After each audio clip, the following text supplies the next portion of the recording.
దేవుని బిడ్డలారా, ఈ సంవత్సరము దేవుడు మనకిచ్చిన ఈ వాగ్దానం ఏంటిది? మీరు బలహీనులు కాక ధైర్యం వహించుడి, మీ కార్యము సఫలమగును. దేవుడు మన జీవితంలో కార్యములను సఫలము చేయాలని కోరుతూ ఉన్నాడు. అంటే గత సంవత్సరంలో ఏదో సఫలం కాకుండా ఉన్నాయి, లేకపోతే అది నెరవేరకుండా ఉన్నాయి, అవి మనం పొందలేకుండా పోయాం. అందుకే దేవుడు అంటున్నాడు, మీ కార్యము సఫలమగును. అఫీషియల్గా ఏదైనా కార్యం సఫలం కాలేదా? ఖచ్చితంగా ప్రార్థన చేయండి, కార్యం సఫలమవుతుంది. లేదా కుటుంబంలో ఏదో ఒక దీవెన విషయంలో సఫలత లేకుండా ఉన్నారా? దేవుని ఎదుట ప్రార్థించండి, వాగ్దానాన్ని బట్టి దేవుడు సఫలం చేస్తాడు. కానీ దేవుడు అంటున్నాడు, మీరు సఫలము కావాలి, మీరు దీవించబడాలి, మీరు ఆశీర్వదించబడాలి అనేటువంటిదే నా కోరిక. కానీ దానికి ఒక కండిషన్ ఉంది. ప్రతి వాగ్దానం ఎప్పటికీ కూడా కండిషనలే, ప్రతి వాగ్దానం ఎప్పటికీ షరతులతో కూడినటువంటిదే. కాబట్టి ఏంటి కండిషన్? దేవుడు ఈరోజు ఆ కండిషన్ ద్వారా మనతో మాట్లాడాలని కోరుతూ ఉన్నాడు. దేవుని బిడ్డలారా, ఏంటి ఆ కండిషన్? మన జీవితాల్లో మన బలహీనులమైతే దేవుడి మాట నెరవేర్చడంట. బలహీనులు కానటువంటి వారి జీవితంలోనే దేవుడు కార్యాన్ని సఫలము చేస్తాడు, దేవుడు కార్యమును సఫలము చేస్తాడు. దేవుని బిడ్డలారా, అంటే మన జీవితాల్లో వాగ్దానం ఎందుకు నెరవేరదు అంటే, ఉదయకాలాన్ని చెప్పాను, ఆశ పరిశుద్ధతలో నుండి ఇంకా పరిశుద్ధతలోనికి వెళ్ళాడు కాబట్టి ఆశా జీవితంలో ఈ వాగ్దానం నెరవేరింది. The more you love for holiness, పరిశుద్ధతను ఎంతగానో ఇష్టపడతావో అంతగా దేవుడు వాగ్దానం నెరవేరుస్తాడు. రెండవ కండిషన్ ఏంటంటే, ఈరోజు మనం చూడబోతున్నాం, బలహీనులు కాక, మన జీవితాల్లో బలహీనులు కాక ఉంటే, ధైర్యం వహించే వారంగా ఉంటే, బైబిల్లో వ్రాయబడింది, మీ కార్యము సఫలము చేయబడుతుంది. మీ కార్యాన్ని నేను సఫలము చేస్తా, మీ కార్యము సఫలమవుతుంది. మరి సాతాను ఏం చేస్తాడు తెలుసా? వాగ్దానం మన జీవితంలోనికి వస్తుండగానే, దేవుడు మనల్ని ఆశీర్వదించాలని నిర్ణయించిన వెంటనే సాతాను చేసేటువంటి ప్రణాళిక ఏంటి తెలుసా? నీవు చాలా బలహీనుడవు, నీ అంత బలహీనుడు ఎవరు లేరు, నీ జీవితంలో కూడా వాగ్దానం నెరవేరుతుందా? జరగదు. దేవుని బిడ్డలారా, మన జీవితంలో వాగ్దానములు, ఆశీర్వాదాలు దేవుడు ఇవ్వకపోవడానికి కారణం ఏంటంటే, మన జీవితాల్లో మనల్ని సాతాను ఎక్కడ ఉంచుతాడంటే బలహీనులుగా ఉంచుతాడు. బలహీనులుగా ఉంచి మన కార్యాలు సఫలము కాకుండా చేస్తాడు. అంటే నీ జీవితంలో ఉండేటువంటి ఒక బలహీనమైన పరిస్థితి నీ జీవితాన్ని అలా పట్టేస్తుందండి, ముందుకు పోకుండా. It will hold you the weaknesses that you are having. నీకు నాకు కలిగిన బలహీనమైనటువంటి స్థితిగతులు ఏం చేస్తాయి తెలుసా? వాగ్దానం నీ జీవితంలో పొందకుండా నిన్ను అడ్డుగా ఉంచుతుంది, నిన్నే అడ్డుగా ఉంచుతుందండి, వేరొకరిని కాదు. నీ బలహీనతలే నీ జీవితాల్లో వాగ్దానాలు పొందకుండా అపవాది ప్రయత్నం చేస్తూ ఉంటాడు. అందుకే సాతాను ఎప్పటికీ దేనికి ప్రాధాన్యతనిస్తాడు తెలుసా? ఏదైనా ఒక వాక్యం చెప్తుంటే, నీలో ఈ తప్పు ఉంది కదా, నీలో ఈ బలహీనత ఉంది కదా అని వెంటనే జ్ఞాపకం చేస్తాడు. అవును, మన జీవితంలో ఇది ఉన్నప్పుడు ఇంకెక్కడ జరుగుతుందిలే, వెంటనే మనము మన దృష్టి మరల్చుకుంటాం. దేవుని బిడ్డలారా, జాగ్రత్తగా వినండి. బలహీనులు కాక ధైర్యం వహించుడి, మీ కార్యము సఫలమగును. ద మోర్ యు వీక్, ఎంతగా నువ్వు బలహీనంగా ఉంటావో అంతగా నువ్వు వాగ్దానాన్ని పొందుకోలేవు. అంతే కదండి. మన ఇంట్లో బాగా చాలా వీక్గా ఉన్నాడు అనుకో, ఆ అబ్బాయికి స్కూల్కి పంపిస్తామా? పంపం. ఆ అబ్బాయిని బ్యాంకుకి పంపిస్తామా? పంపం. ఆ అబ్బాయిని ఎక్కడైనా ఉద్యోగానికి పంపిస్తామా? పంపం. ఎందుకు? బలహీనంగా ఉన్నాడు. వీడు ఇంట్లోనే బలహీనంగా ఉన్నాడు, బయట ఏమవుతాడని. బలహీనత ఏం చేస్తుంది తెలుసా? నీ జీవితంలో ప్రతి ఆశీర్వాదం నుంచి దూరం చేస్తుంది. దేవుడు కూడా అంటున్నాడు, నేను మీ జీవితంలో కార్యాలు జరిగించాలంటే సాతాను చెప్పే కొన్ని బలహీనమైనటువంటి తలంపులు మన జీవితాల్లో ఉంటాయి. దాన్ని బట్టే మన జీవితాల్లో మన వాగ్దానాలను స్వతంత్రించుకోలేం. అందుకోసమే మన జీవితంలో, క్రైస్తవ జీవితంలో మనం ప్రయాణం చేస్తుండగా ఏది బలహీనతో మనం గుర్తించవలసిన వారంగా ఉన్నాం. మన బలహీనతలు మనం గుర్తించి అక్కడ సరి చేసుకుంటే వాగ్దానాలు నెరవేరుతాయండి. మన జీవితాల్లో దేన్ని సరి చేసుకోవాలి? మన బలహీనతను. దేన్ని సరి చేసుకోవాలి? చెప్పాలి. దేన్ని? చెప్పే విషయంలో కూడా బలహీనంగా ఉండకూడదు, గట్టిగా చెప్పాలి. దేన్ని మనం సరి చేసుకోవాలి? బలహీనతలు. మన జీవితంలో ఏదో ఒక బలహీనత, అది శారీరక బలహీనత కావచ్చు, ఆత్మీయ బలహీనత కావచ్చు, లేకపోతే నీతి లేని కార్యాలు మనం చేసే బలహీనులం కావచ్చు, మానసికంగా బలహీనులం కావచ్చు, ఏదైనా సరే ఏ బలహీనత మనలో ఉన్న దేవుడు అంటాడు, బలహీనులు కాక ధైర్యం వహించుడి. ఎందుకు ఆ మాట అంటున్నాడంటే, దేవుని యొక్క సందేశము, దేవుని యొక్క వాగ్దానం మనకు దేవుడు అందిస్తూ ఉండగా వెంటనే మనకు వచ్చేటువంటిది ఏంటి తెలుసా? నా జీవితంలో ఈ బలహీనత ఉంది, దేవుడు దీవిస్తాడా? నా కుటుంబంలో ఈ బలహీనత ఉంది, దేవుడు దీవిస్తాడా? అందుకే దేవుడు అన్నాడు, బలహీనులు కాక ధైర్యం వహించుడి, మీ కార్యము సఫలమగును. అందుకే ఈరోజు సందేశం యొక్క అంశం ఏంటంటే బలహీనతలో నుండి సఫలతలోకి, బలహీనతలో నుండి సఫలతలోనికి. ఈరోజు సందేశం మన బలహీనతల్లో నుండి సఫలత కావాలనుకుంటున్నాం, మన కార్యములు సఫలం కావాలనుకుంటున్నాం, కానీ బలహీనతలు ఉన్నాయా? సఫలం కావు. బలహీనతలు మన జీవితాల్లో కలిగి ఉంటే మన జీవితాల్లో మనము ఆ కార్యాలను, ఆ దీవెనలు మనం పొందుకోలేం. దేవుడు అందుకే అంటున్నాడు, బలహీనులు కాక ధైర్యం వహించుడి. దేవుని బిడ్డలారా, మన జీవితాల్లో సాతాను ఎలాంటి బలహీనతలు తీసుకొని వస్తాడో ఒక 4 బలహీనతలను క్లుప్తంగా మీదొట్టి నేను ఉంచాలని కోరుతూ ఉన్నాను. న్యాయాధిపతుల గ్రంథం 16వ అధ్యాయము 6వ వచనాన్ని చదువుకుందాం. న్యాయాధిపతులు 16:6. కాబట్టి దెలీలా, నీ మహాబలము దేనిలోనున్నదో నిన్ను దేని చేత కట్టి బాధింపవచ్చునో నాకు దయచేసి తెలుపుమని సంసోనుతో అనగా, సంసోను 7 నిరవంజ చూవలతో నన్ను బంధించినడలా నేను బలహీనుడులనై సామాన్య మనుషులలో ఒకని వలె అవుదునని ఆమెతో చెప్పాను. చాలు. ఇక్కడ దెలీలా అడుగుతుంది, సంసోను అనేటువంటి ఒక బలాఢ్యుడిని దెలీలా అడుగుతుంది, నీ మహాబలము దేనిలో ఉన్నదో నిన్ను దేన్ని బట్టి బాధింపవచ్చునో నాకు దయచేసి తెలుపమని సంసోనుతో అనగా, సంసోను ఏమంటున్నాడు చూడండి, 7 నిరవంజి చువ్వలతో నన్ను బంధించినట్లా నేను బలహీనుడనై సామాన్య మనుషులలో ఒకని వలె అవుదునని ఆమెతో అనెను. ఇక్కడ ఒక మాట మీకు చెప్పాలని కోరుతాను. ఎవరు తెలుసా? సంసోను న్యాయాధిపతి. దేవుడు ఇశ్రాయేలును ఫిలిష్తీయుల చేతుల నుండి విడిపించడానికి దేవుడు తన దూతను పంపి తన జన్మను గురించి చెప్పి భూలోకానికి తీసుకొని వచ్చాడు సంసోనును. కానీ సంసోను ఎలాంటి వాడంటే ఒక వేశ్య దగ్గర జోకులేస్తుంటున్నాడు. వేశ్య దగ్గరికి వెళ్ళాడు, పోయిందే పాడు స్థలం, పోయిందే పాప స్థలం, పోయిందే పనికిమాలిన స్థలం. ఆ స్థలంలో వెళ్ళి జోకులేస్తుంటున్నాడు. ఏమని జోకులేస్తున్నాడు తెలుసా? ఆమె అడిగింది, అయ్యా నీ బలం ఎక్కడుందో చెప్పు అంటే ఏమంటున్నాడు తెలుసా? నన్ను ఈ యొక్క నిరవంజి చువ్వలతో, నిరవంజి చెట్టుకున్నటువంటి వాటితో తయారు చేసిన తాళ్ళతో నన్ను చుడితే నేను బలహీనుడిని అయిపోతా. నా బలహీనత ఎక్కడుందంటే నిరవంజి చువ్వల్లో ఉంది అన్నట్టుగా మాట్లాడాడు. దేవుని బిడ్డలారా, సాతాను దగ్గర ఎంత నువ్వు జాగ్రత్తగా ఉంటే అంత మేలు. రెండోదిగా చెప్తున్నా, పాపము దగ్గర ఎంత జాగ్రత్తగా ఉంటే అంత నీకు క్షేమం. పాపపు స్థలాల్లో, పాప వ్యక్తుల దగ్గర ఎంత జాగ్రత్తగా నువ్వు ఉంటావో అంతగా నీ కుటుంబానికి నీకు క్షేమం ఉంటుందండి. ఎందుకంటే దెలీలా ఒక వేశ్య. దెలీలా తన శరీరాన్ని అమ్ముకునేటువంటి ఒక స్త్రీ.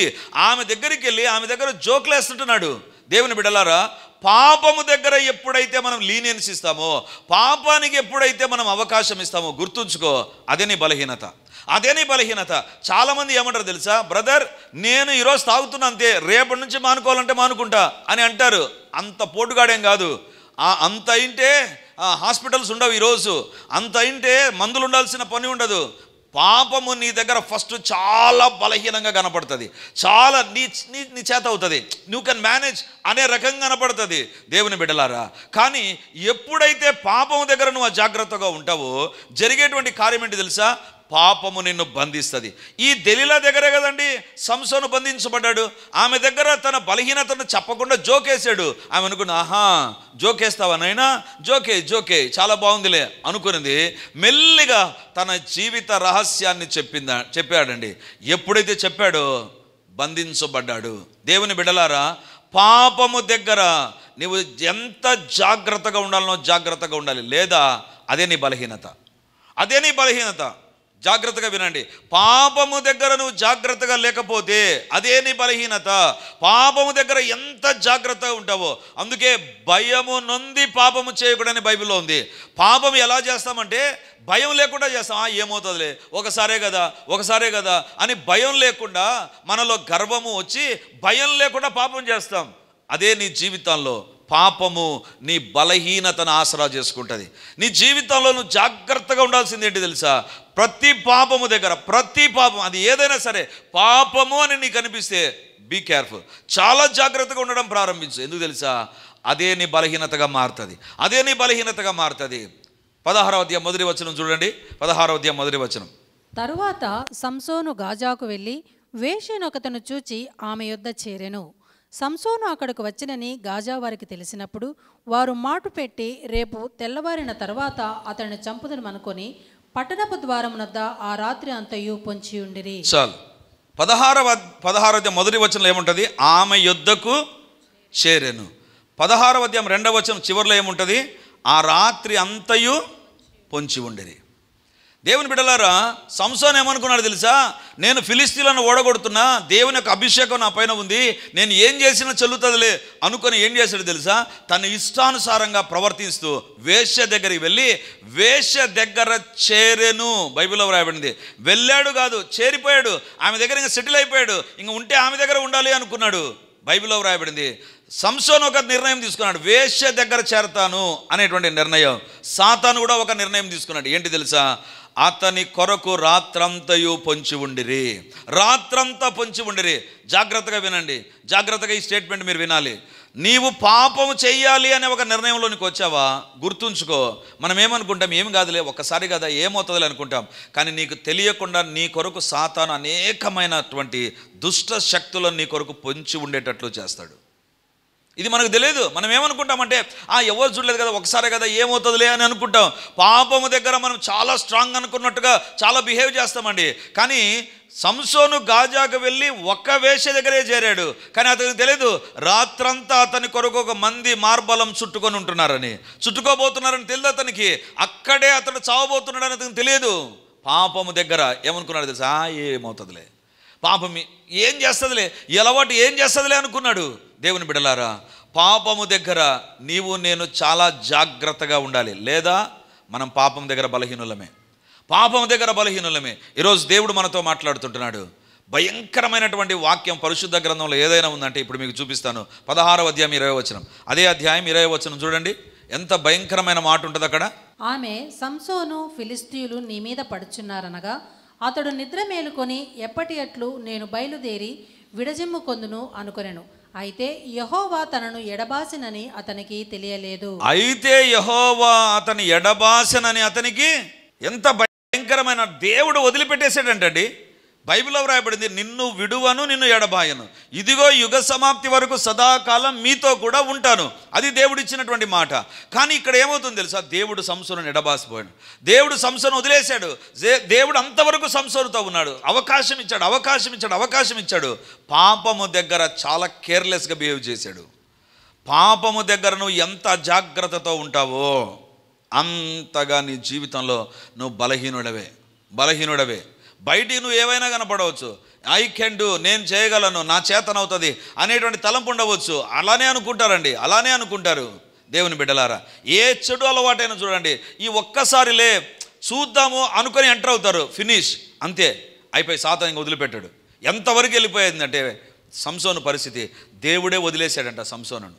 ఈ దేవుడు భూలోకానికి తీసుకొని వచ్చి ఈ భూలోకంలో సంసోను వాడుకుంటూ ఉంటే పాపం తెగ రెచ్చిపోతున్నాడు. పాపం దగ్గర జోకులేస్తుంటున్నాడు. పాపాన్ని పట్టించుకోకుండా ఉంటున్నాడు. పాపం విషయంలో కనీసం జాగ్రత్త లేకుండా వేశ్య యొద్దకు చేరెను. ఎంత భయంకరమైన పరిస్థితి. తనకు తెలియకుండా చుట్టూ అతనికి కావలి వాళ్ళు ఉన్నారు. రెండవదిగా దేవుడు అతని ఎడబాసెను. నీ బలహీనత ఏంటి తెలుసా? ఏ విషయంలో బలహీనులు కాకుండా ఉండాలి తెలుసా? పాపము దగ్గర బలహీనులు కాకుండా ఉంటేనే నీ జీవితంలో వాగ్దానం నెరవేర్చబడుతుంది. పాపము దగ్గర ఎంత నువ్వు అజాగ్రత్తతో ఉంటావో అంతగా వాగ్దానం నీ జీవితంలో నెరవేరదు.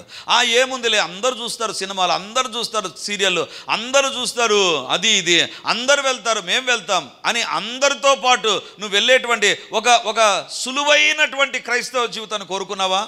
గుర్తుపెట్టుకో, ఎన్ని వాగ్దానాలు నీ దగ్గరకు రాని నెరవేరవు.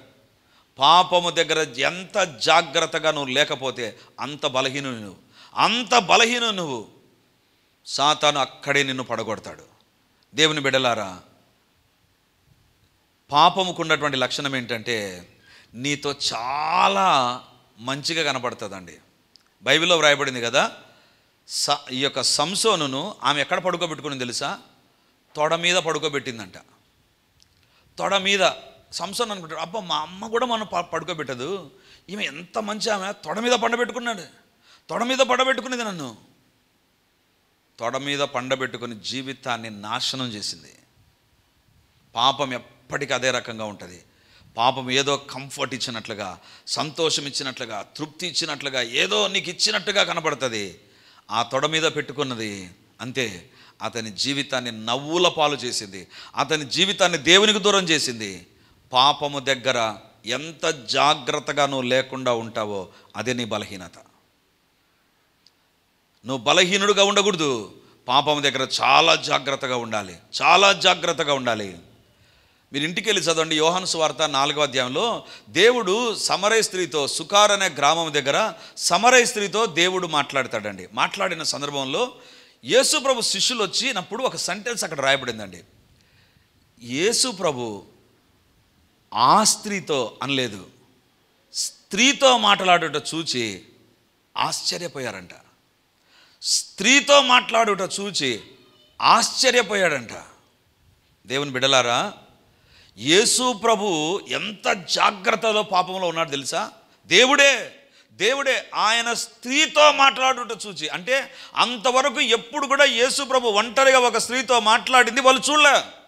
పాపము దగ్గర యేసు ప్రభు జాగ్రత్త ఉన్నాడు కాబట్టే దేవుడు అంటాడు, ఇతడు నా ప్రియ కుమారుడు, ఇతడు నా ప్రియ కుమారుడు. పాపము దగ్గర ఎంత నువ్వు జాగ్రత్తగా లేకుండా పోతావో అదే నీ బలహీనత. అందును బట్టే వాగ్దానాలు నీ జీవితంలో నెరవేరవు.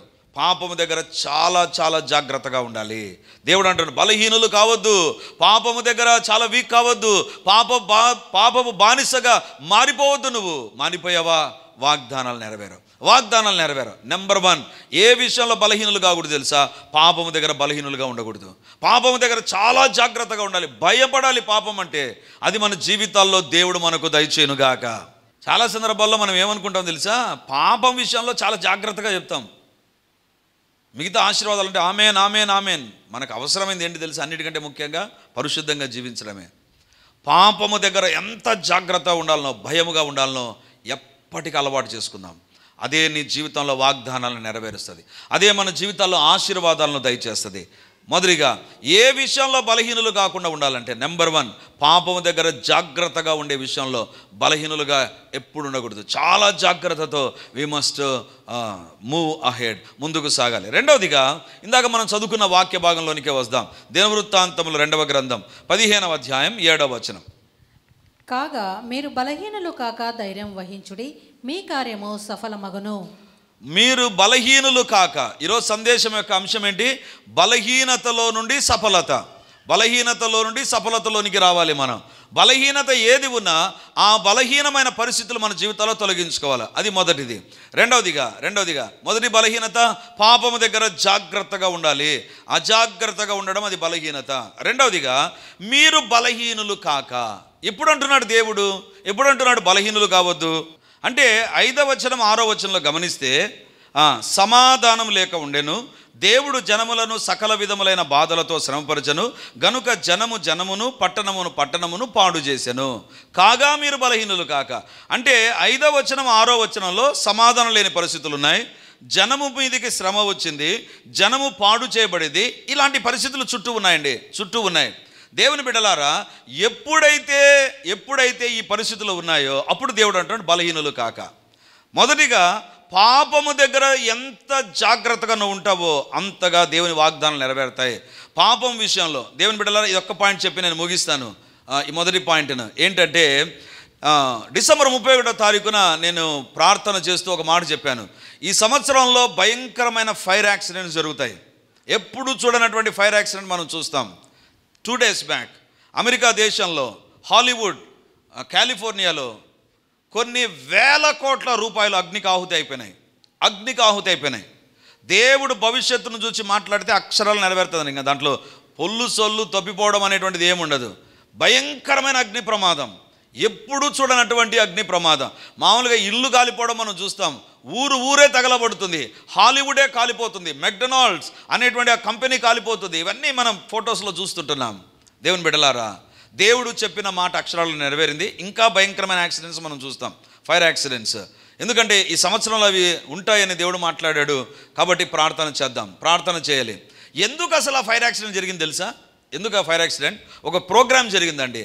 ఆ ప్రోగ్రాంలో అందరికంటే ఎక్కువగా ఎగతాళి, భయపడకుండా ఉండాల్సింది దేని విషయంలో అంటే, అందరూ చెప్పినటువంటిది ఏంటి తెలుసా?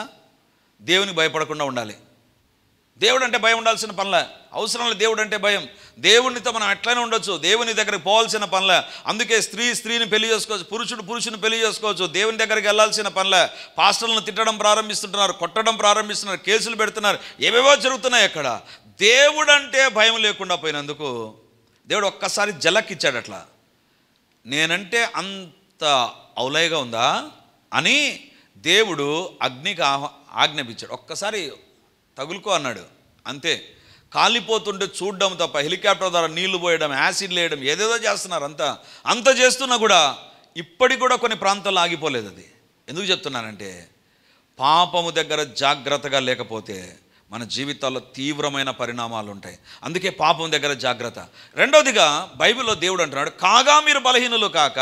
ఎందుకు బలహీనులు అవుతుంటున్నారంటే, వీళ్ళు బలహీనులయ్యే పరిస్థితి ఎందుకుంది అంటే, చుట్టూ ఉండే పరిస్థితులు చూస్తే ఏ రకం ఉన్నాయంటే బలహీనులు అయిపోతాం. ఎందుకు తెలుసా?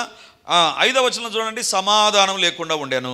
6వ వచనం, దినవృత్తాంతం 2వ గ్రంథం 15వ అధ్యాయం 6వ వచనం, దేవుడు జనములను సకల విధములైన బాధలతో శ్రమపరిచను.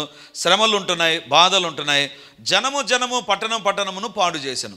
సమాధానం లేదు, పాడు చేయబడ్డం, శ్రమపరచబడ్డం, బాధలు ఇవన్నీ ఉంటున్నాగా దేవుడు అంటున్నాడు, మీరు బలహీనులు కాక. అంటే దాని అర్థం ఏంటి తెలుసా? నీ చుట్టూ పరిస్థితులు ఏ రకంగా ఉన్నా అవి నేను బలహీనపరచడానికి ప్రయత్నం చేస్తే, వేరే ఇంట్లో ఒక సమస్య, వేరే కుటుంబంలో ఒక సమస్య, వేరే చోట ఒక సమస్య విన్నప్పుడు మనకు అనిపిస్తుంది, అమ్మో మాకు కలుగుతుందేమో, మాకేమైనా అవుతుందేమో, మా జీవితాల్లో వస్తుందేమో, బలహీనం అయిపోతాం. దేవుడు అంటున్నాడు 5-6 వచనాల్లో పాడు చేయబడ్డం, శ్రమ, బాధ అనేటువంటి చూస్తున్నారు కదా, కానీ మీరు బలహీనులు కావద్దు. You must rise up above the situations. నీ ఎదుట ఉండేటువంటి పరిస్థితుల కంటే మించి పైకి నీవు ఉండాలి. నీ పరిస్థితులు బలహీనపరిచే పరిస్థితులుగా ఉండవచ్చు. నీ చుట్టూ ఆఫీస్లో ఉండే పరిస్థితులను ఆత్మీయంగా బలహీనపరచవచ్చు. నీతో చదువుతున్నటువంటి వారు నేను బలహీనపరచవచ్చు. But you must move ahead. దానికంటే ముందుకెళ్ళాలి, పైకి వెళ్ళాలి. Rising above the negative influence is very much important. నీ జీవితంలో బలహీనపరిచేది ఏంటి తెలుసా? మన చుట్టూ ఉండేటువంటి పరిస్థితులు. దేవుడు ఈరోజు మనతో మాట్లాడుతుంటున్నారు. ఎలాంటి పరిస్థితులు ఉంటాయి తెలుసా? మన చుట్టూ ఉండేటువంటి చూసినప్పుడు మనకు ఆశ్చర్యం అవుతుందండి. నిన్న రాత్రి నేను చాలా బాధపడ్డాను. ఎందుకోసం అంటే, మనం 2015లో నవంబర్ 1వ తారీఖున పరిచర్య ప్రారంభించిన తర్వాత ఇద్దరు అన్నదమ్ములు ప్రార్థనకు వచ్చారండి.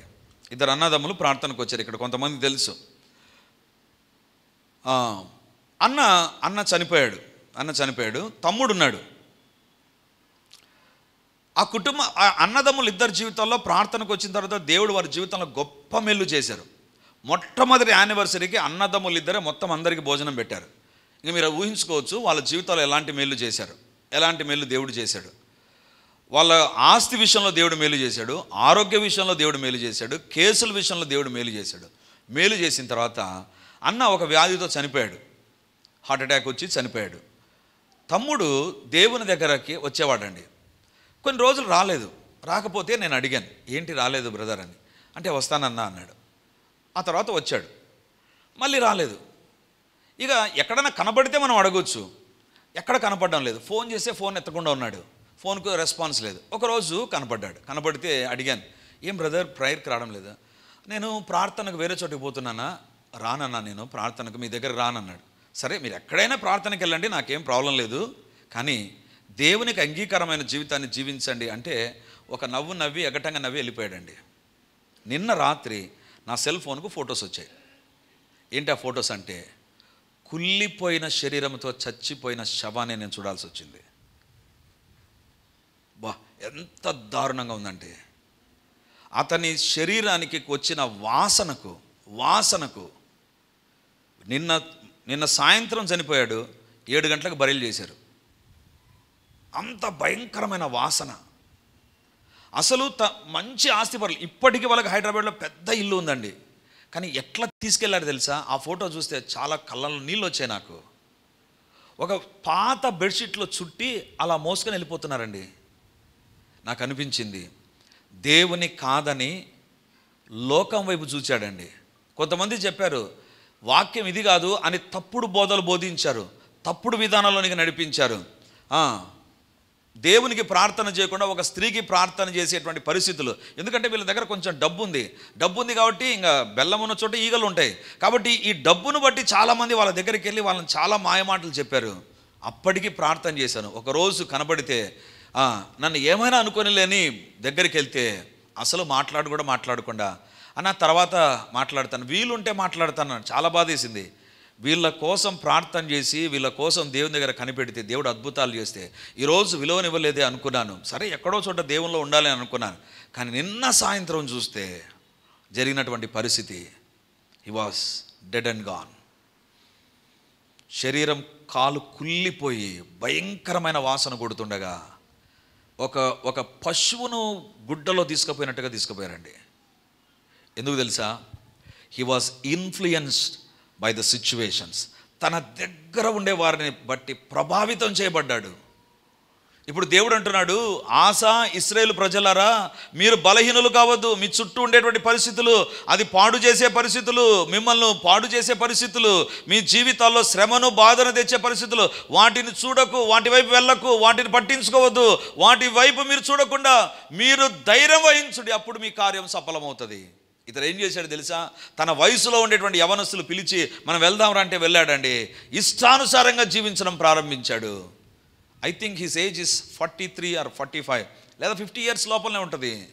50 yearsకే ఒక దిక్కులేని చావు చనిపోతే ఎంత బాధేసిందండి. ఎందుకంటే వాళ్ళ నిమిత్తం ప్రార్థన చేశాను కాబట్టి, వాళ్ళ జీవితంలో దేవుడు అద్భుతాలు చేయాలని ఆశించారు కాబట్టి, వాళ్ళ జీవితంలో దేవుడు అద్భుతాలు చేయగా సాక్ష్యం ఇచ్చారు కాబట్టి, దేవుని బిడ్డలారా వాళ్ళ పరిస్థితి గుండా వెళితే you are going to be influenced by the situations. పరిస్థితులు మనల్ని ప్రభావితం చేస్తాయండి, బలహీనంగా తీసుకొని వస్తాయి మన జీవితాల్లో. దేవునికి దూరం అయిపోయేటట్లు చేస్తాయి, వాక్యానికి దూరం అయిపోయేటట్లు చేస్తాయి, పరిచర్యకు దూరం అయిపోయేటట్లు చేస్తాయి. లాస్ట్కి ఎక్కడికి తీసుకొని వెళ్తుంది అంటే ఒక వ్యక్తి జీవితంలో జరగకూడని పరిస్థితుల్లోకి వెళ్ళిపోయాడు. హల్లెలూయా, హల్లెలూయా, హల్లెలూయా, హల్లెలూయా, హల్లెలూయా. గొప్ప దేవానికి వందనాలు, సైన్యములకు అధిపతివైన దేవానికి స్తోత్రాలు, సర్వోన్నతుడా మీకు స్తోత్రాలు, సర్వశక్తిమంతుడా మీకు వందనాలు, అద్వితీయ సత్య దేవానికి స్తోత్రాలు. ప్రభా, బలహీనమైన మా పరిస్థితులను చూచి ఇదిన మాతో మాట్లాడారు ప్రభా. బలహీనమైన మా పరిస్థితులను చూచి ఈరోజు మాట్లాడారు ప్రభా. యేసయ్యా, నీ శిలువ రక్తముతో మమ్మల్ని కడగండి ప్రభా. పాపము దగ్గర ఎంత అజాగ్రత్తతో మేము ఉన్నామో, ఎంతగా పాపంలో పడిపోయడానికి మేము ఆస్కారం చూపామో నైనా మాకు తెలుసు ప్రభా. నీ శిలువ రక్తం మమ్మల్ని కడుగునుగాక, నీ శిలువ రక్తం మమ్మల్ని కడుగునుగాక. పాపము దగ్గర, పాప విషయాల్లో, పాపాన్ని చూచే విషయంలో, పాపము పరిస్థితుల మధ్య మాట్లాడే విషయంలో భయపడే వ్యక్తులుగా మేము ఉందుముగాక. దేవా, పాపము దగ్గర జాగ్రత్తగా ఉండడమే మా బలహీనతనైనా. కాబట్టి అడుగుతుంటున్నాం, నీ శిలువ రక్తం మమ్మల్ని కడుగునుగాక. ఈ బలహీనతలోని ప్రతి ఒక్కరికి విడుదల కలుగునుగాక. అయినా మీ కార్యాలు మీరు జరిగించి మహిమను పొందుమని మమ్మల్ని మేము తగ్గించుకుంటూ మీ నామాన్ని హెచ్చిస్తూ యేసయ్య నామము ముందు ప్రార్థించి అడిగి పొంది ఉంటున్నాము తండ్రి. Amen, amen, amen. Praise the lord. యేసుక్రీస్తు పరిశుద్ధ నామందు మీ ఒక్కొక్కరికి మా వందనాలు తెలియజేస్తుంటున్నాను. రిడీమర్ చర్చిలో ఇంతవరకు 2 ఆరాధనలు ప్రభు తన నామహిమార్థమై జరిగిస్తూ వచ్చారు. డిసెంబర్ 1 నుంచి 3వ ఆరాధన ప్రారంభించబోతున్నాం. అది ఉదయకాలం 8 నుంచి 9:30 వరకు ఉండబోతుంది. మొదటి ఆరాధన 8 గంటలకు ప్రారంభమవుతుంది. 2వ ఆరాధన 10 గంటలకు ప్రారంభమవుతుంది. 3వ ఆరాధన సాయంత్రం 7 గంటలకు ఉంటుంది. దేవుని బిడ్డలారా, ఎవరైనా ఉదయం ఆయా పనులు కలిగి 2వ ఆరాధనలకు రాలేకపోతున్నారని భావించి ఈ యొక్క మొదటి ఆరాధన ప్రారంభిస్తున్నాం. సో ఈ యొక్క అవకాశాన్ని సద్వినియోగం చేసుకొని దేవుని యొక్క సన్నిధికి వచ్చి దైవ దీవెనలు మీరు పొందాలని కోరుతున్నాం. మొదటి 2 ఆరాధనలు మాత్రమే ప్రభు బల్ల ఉంటుంది. కాబట్టి సిద్ధపడి దేవుని సన్నిధికి రమ్మని మిమ్మల్ని కోరుతూ ఉన్నాను. ప్రతి ఆరాధనలో ప్రత్యేకమైనటువంటి సందేశం, ప్రతి ఆరాధనలో వచ్చిన ప్రతి ఒక్కరూ దేవుని యొక్క ఆత్మ ద్వారా తాకబడి దీవించబడి వర్ధిల్లున్నట్లుగా ప్రత్యేకమైన ప్రార్థనలు ఉండబోతున్నాయి. కాబట్టి రండి. మీరు ఏ ప్రాంతానికి సంబంధించిన వారైనా ఈ యొక్క పరిచర్యకు మిమ్మల్ని ప్రేమతో ఆహ్వానిస్తుంటున్నాం. మరి ముఖ్యంగా స్థానికంగా ఏ సంఘానికి వెళ్ళనటువంటి వారైతే తప్పకుండా రిడీమర్ చర్చికి వచ్చి దేవుని మీరు ఆరాధించాలని కోరుతున్నాం.